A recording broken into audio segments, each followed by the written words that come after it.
اعوذ باللہ من الشیطان الرجیم بسم اللہ الرحمن الرحیم السلام علیکم ورحمۃ اللہ وبرکاتہ۔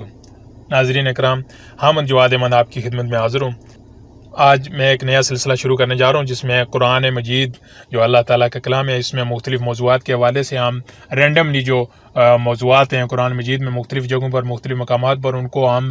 تھوڑا تھوڑا کر کے سمجھنے کی اور اپنی عملی زندگی میں لانے کی کوشش کریں گے، تاکہ ہم اپنی اس دنیا کی زندگی اور آخرتی زندگی اور اپنے رب کی رضا حاصل کر سکیں۔ تو آج کا جو ہمارا موضوع ہے وہ ہے والدین کے حوالے سے، والدین اور اولاد کا کس طرح کا ریلیشن شپ ہونا چاہیے، اولاد پر کس طرح کے فرائض ہیں اور کس طرح کی ذمہ داریاں اور کون سے احکامات ہیں۔ ان آیات کو میں آپ کے سامنے پیش کروں گا، لیکن اس سے پہلے میں آپ کو بتانا چاہوں گا کہ ان آیات کو ضروری آپ سمجھیں، پرکھیں، غور کریں اور اپنی نماز میں اس کو بار بار ان آیات کو دہرائیں اور اپنی پریکٹیکل زندگی میں، اپنی پریکٹیکل لائف میں اس کو لانے کی کوشش کریں، تاکہ ہم اللہ تعالیٰ کی رضا حاصل کر سکیں اور اپنے والدین کو بھی راضی کر سکیں، کیونکہ یہ والدین کے حوالے سے اولاد پر ذمہ داریاں ہیں۔ تو یہ اولاد کو لازمی سمجھنی چاہیے اور والدین کو بھی لازمی سمجھنا چاہیے، تاکہ وہ اپنی اولاد کی اس طرح کی تربیت کر سکیں۔ تو آج میں جو آپ کے سامنے آیات پیش کروں گا وہ سورہ بنی اسرائیل 17 نمبر سورت ہے، اس کی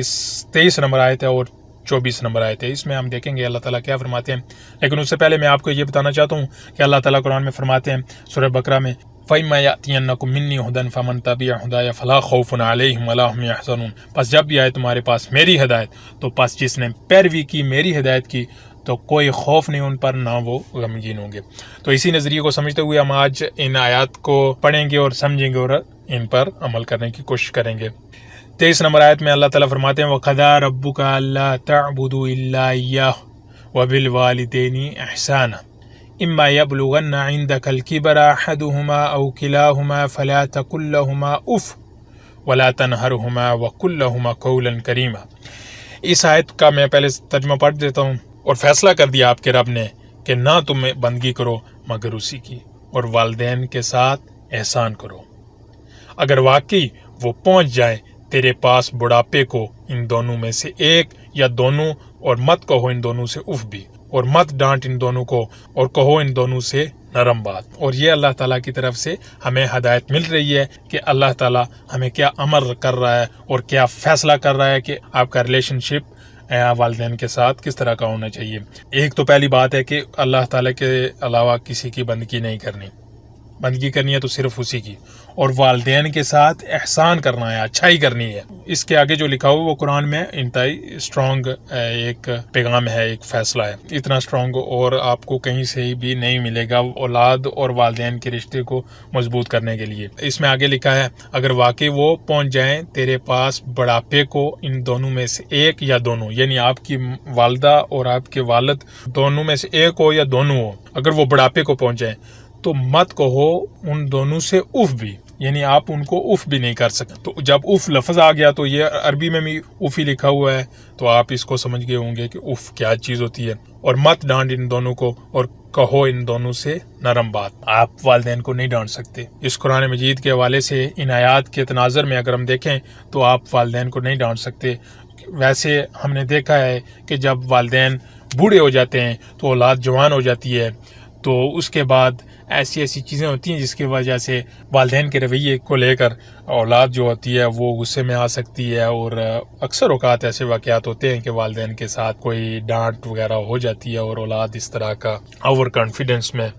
والدین کو اف بھی کہہ دیتے ہیں اور ڈانٹ بھی دیتے ہیں۔ لیکن یہاں سختی سے منع کیا ہے کہ اگر وہ بڑھاپے میں پہنچ جائیں ایک یا دونوں، تو ان کو آپ اف بھی نہیں کہہ سکتے اور ان کو ڈانٹ بھی نہیں سکتے، اور ان سے نرم بات کریں، یعنی کہ آپ نرم لہجے میں بات کریں۔ جب بھی آپ کو جتنا بھی غصہ آئے، جتنی بھی وہ غلط بات کو ایسی کر رہے ہوں دانستہ یا نہ دانستہ طور پر، تو آپ ان سے نرم ہی بات کریں گے۔ آپ ان کو اف بھی نہیں کہہ سکتے اور ڈانٹ بھی نہیں سکتے۔ یہ اللہ تعالیٰ کا ایک کام ہے۔ اس کو جب آپ اپنی عملی زندگی میں لائیں گے تو اس کے بعد آپ اس کے بینیفیشری ہوں گے، اور آپ کو اس چیز کا اندازہ ہوگا کہ اللہ تعالیٰ کی کتنی برکت ہے اس آیت میں، اس احکام میں، اس حکم میں، اس امر میں اور اس فیصلے میں، کہ آپ کی زندگی کتنی درست ہوتی ہے والدین کے ساتھ۔ اس طرح کا آپ کا ریلیشن اللہ تعالیٰ بنا رہا ہے اور کوئی نہیں بنا سکتا۔ اس کے علاوہ اگلی آیت ہے، وَاخْفِضْ لَهُمَا جَنَاحَ الذُّلِّ مِنَ الرَّحْمَةِ وَقُلْ رَبِّ ارْحَمْهُمَا كَمَا رَبَّيَانِي صَغِيرًا۔ اور جھکا دے ان دونوں کے لیے عاجزی کا بازو رحم دلی سے، اور کہہ، اے میرے رب رحم فرما ان دونوں پر جس طرح ان دونوں نے پالا مجھے بچپن میں۔ یعنی کہ جب انسان بچہ ہوتا ہے، جب پیدا ہوتا ہے تو اس کے والدین، اس کی والدہ اس کو پہلے تو 9 ماہ اپنے پیٹ میں وہ بوجھ اٹھا کے رکھتی ہے، اس کے بعد، اور وہ انتہائی تکلیف دہ عمل ہوتا ہے۔ اس کے بعد ہر بندہ جانتا ہے کہ ایک والدہ اپنی اولاد کی پرورش کس طرح کرتی ہے، ایک والد اپنی اولاد کے لیے کس طرح وہ مشقت کرتا ہے، اور یہ سب کو معلوم ہے کہ والدین کی ساری مشقت جو ہوتی ہے وہ اپنی اولاد کے لیے ہوتی ہے،